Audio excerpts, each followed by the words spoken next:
Why was that so important for you going into the series to, I guess, humanize Annalise in that way with the removing of the eyelashes and the taking off the wig? Why was that something that you insisted upon? Because traditionally, before that time, I did not like television. I'm just being honest. I could always tell what was network TV. I felt like everyone plugged into what was a sexualized character, and that they always looked like they were, I don't know, licking honey from the floor. You know, they always looked like they were just sort of walking on a porno movie. There was a prototype of the leading lady. And I already concluded that that was not me. Because I don't know who that woman is. And I felt like this was a chance for me to be the palette of what people see as a leading lady, as a sexualized character. So sort of the taking off the wig was a metaphoric moment of me sort of just sort of shouting out to the rafters that there is a woman behind here. She's not a size 2. She doesn't walk gracefully in heels, but she has a vagina. And she has a history. She may or may not have trauma. There may be a reason for that sociopathy. I wanted them to deal with the human being, first and foremost. Because I have to say that when the show came out, there was more than one person, and privately and publicly, that just sort of erased me in this role. I really have to say this. I mean, you know, articles talking about my looks and not being right for it, not being vulnerable enough, not being a classical beauty. Oh my God, I can't see her in this role. I'd rather watch Kerry Washington than her. You know, and friends calling me and saying, oh, I had a conversation with someone at the theater and they say, no way is this show gonna work with you in it, not with this role. Whoa. You know, those are the kind of conversations, and I saw those conversations as being magnified as cultural conversations.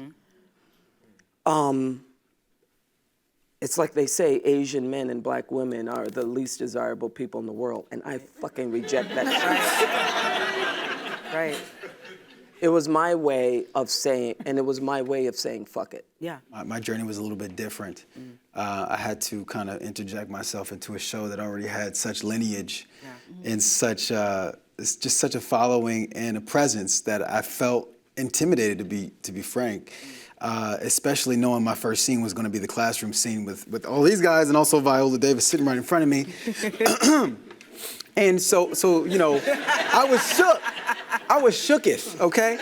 And I don't know, I just really wanted it to work, and I wanted them to like me, you know? And I didn't know if I wanted to call Viola or Miss Davis. I didn't know what to do. You know what I'm saying? I was shooketh when I tell you this.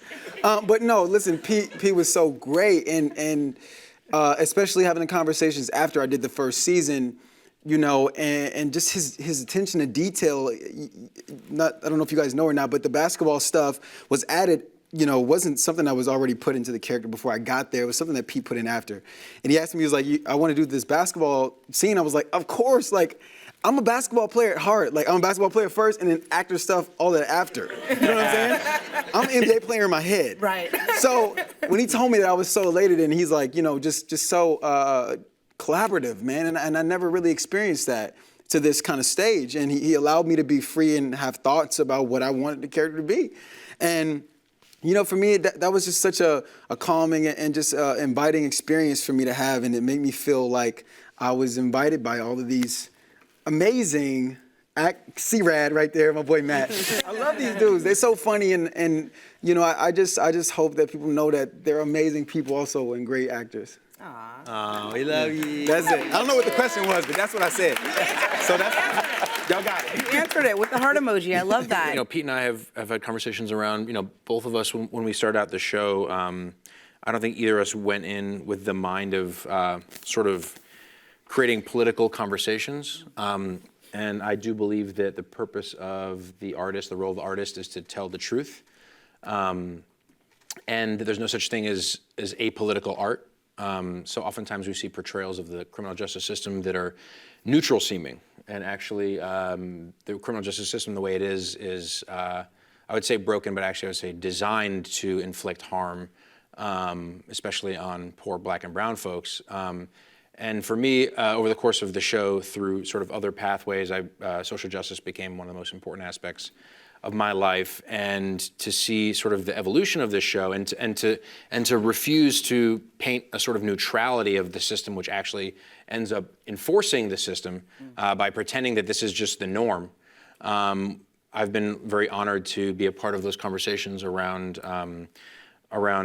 the political sort of push for progression around the show.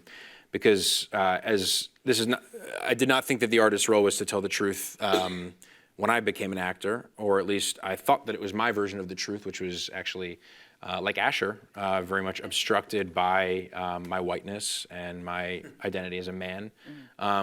And so for me to be able to have the conversations with Pete, and for Pete to be open to different storylines and to highlighting different aspects of the criminal injustice system in this country, and to even have Gabriel playing an abolitionist on the show, which I identify as a prison abolitionist, is a huge conversation that is not happening, particularly on network television.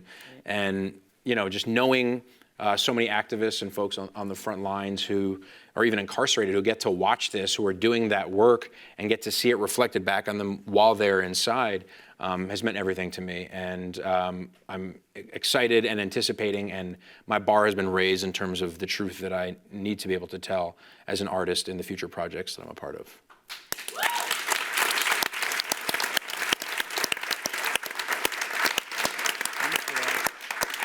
Well, that was amazing. Thank you for that. Conrad, let's talk about Alice. Fuck. I know, I'm so sorry. Man, I feel like sorry. No, I just am like every time Matt speaks, I feel like I have so much to then think about, and it resonates. And he's like, number one, he's just changed so much about the culture of our show, about working on the show, about acceptance and providing a safe space for us all to show up, like in a huge, he's done that in real life, besides like the work that he does as an actor. Like, it's just incredible.